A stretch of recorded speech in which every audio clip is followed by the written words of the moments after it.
नमस्कार दोस्तों, मैं अंकुर उपाध्याय स्वागत करता हूं आप सभी का आपके अपने YouTube channel share market analysis में। यहां पे आप सभी के साथ बात करूंगा इरेडा के आईपीओ के बारे में। इरेडा के आईपीओ की बात की जाए तो परसों आपके लिए इस आईपीओ में पैसा लगाने का आखिरी दिन था।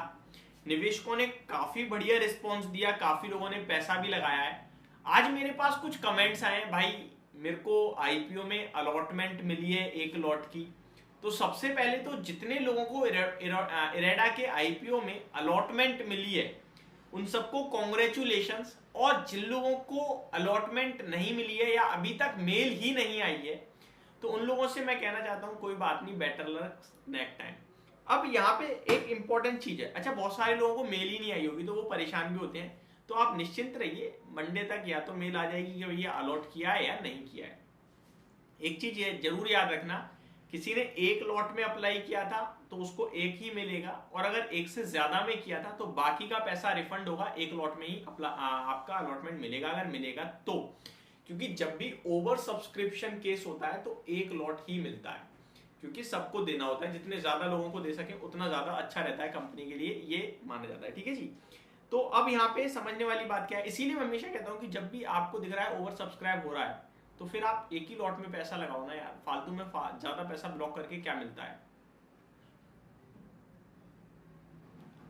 ज्यादातर लोगों को ये लगता है कि ज्यादा लॉट लगाएंगे तो हमें ज्यादा सब्सक्रिप्शन के चांसेस हो जाएंगे, ज्यादा शेयर ज्यादा लॉट मिल सकते हैं, बट ऐसा कुछ होता नहीं है। अब आ जाते हैं डायरेक्टली आईपीओ के ऊपर। तो इरेडा के आईपीओ की बात की जाए तो 21 से 23 नवंबर तक ये आईपीओ ओपन था, जहां पे आईपीओ का प्राइस बैंड 30 से 32 रुपए का था। 32 रुपीज का प्राइस जो था वो अपर बैंड था प्राइस का। 460 क्वांटिटी का ये आईपीओ था, अराउंड 14,720 रुपीज का 1 लॉट मिलना था। इशू को सब्सक्रिप्शन बड़ा दमदार मिला। इशू साइज जो था वो 2150 करोड़ रुपए का था, जहां फंड कंपनी जुटाने वाली थी।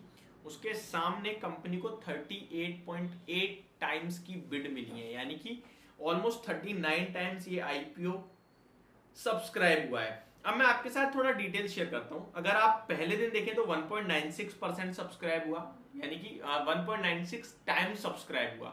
पहले दिन ही ओवर सब्सक्रिप्शन आ गया था।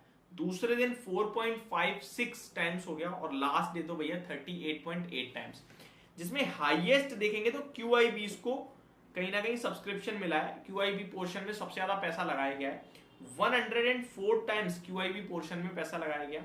एनआईआई में 24.16 टाइम्स, और रिटेल कैटेगरी में 7.73 टाइम्स। तो अगर ये शेयर नॉर्मल ओपन हो गया ना तो ये खुलने के बाद भी भागेगा, क्योंकि क्यूआईबी और एनआईआई का काफी बड़ा पैसा लगाया है और वो इस स्टॉक को खरीदने की चाहत में है। तो डेफिनेटली इसका भी जो ग्रे मार्केट प्रीमियम है वो लगभग 12 रुपए का शो कर रहा है, यानी कि 32 रुपए के सामने 12 रुपए आप कह सकते हैं, 44 रुपए के करीब आईपीओ खुलेगा ऐसा शो कर रहा है। ऑलमोस्ट 15, 20, 25, 20, 30% के करीब का प्रीमियम शो हो रहा है। इनकेस ये सस्ता खुल गया आईपीओ गलती से, तो ये क्यूआईबी जिनको अलॉटमेंट नहीं मिली होगी वो ओपन मार्केट से खरीदेंगे, और उनके पास फिर तो अनलिमिटेड जितना खरीदना है खरीदो। खरीदने के बाद फिर शेयर भाग सकता है, क्योंकि बाइंग ज्यादा हो जाएगी और सेलिंग उतनी होगी नहीं। तो मेरे को लगता है ये स्टॉक एक ऐसा आईपीओ हो सकता है जो बाजार में उतरने के बाद ज्यादा कमाल कर सकता है। अब पढ़ते हैं कि क्या लिखा है पूरे के पूरे आर्टिकल में। Indian renewable energy development agency is likely to finalize the basis of allotment for its recently concluded initial public offer on Friday November 24th, यानी कि आज कल और over the weekend या फिर आज और कल में। Bidders will begin getting alerts, mails and messages regarding the amount debited or revocation of the mandate by Friday or by Monday। या तो आज आप लोगों को पता चल जाएगा आपको आईपीओ मिला है या नहीं मिला। जैसे कि बहुत लोगों का कमेंट आया मिल गया है, तो भैया मुबारक हो आप सभी को, किस्मत वाले हो। भगवान जी के हाथ जरूर जोड़ देना कि थैंक यू भगवान, आपने दिलवा दिया अलॉटमेंट, क्योंकि 38 टाइम सब्सक्रिप्शन में भी अलॉटमेंट मिलना कोई मामूली बात नहीं है। और टाटा टैग में मिल जाए तो फिर आप मंदिर में प्रसाद भी चढ़ा देना, मैं तो ये कह रहा हूँ। ठीक है जी, तो बहुत अच्छी बात है अगर आपको मिला, और नहीं मिला तो कोई बात नहीं है, परेशान होने की जरूरत नहीं है। आपके हाथ से कुछ छीना नहीं गया, आपका जो पैसा है वो वापस आ जाएगा। एंड नेक्स्ट टाइम के लिए all the best.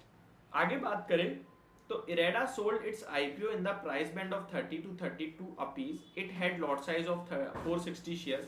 The issue ran from 21st November to 23rd November.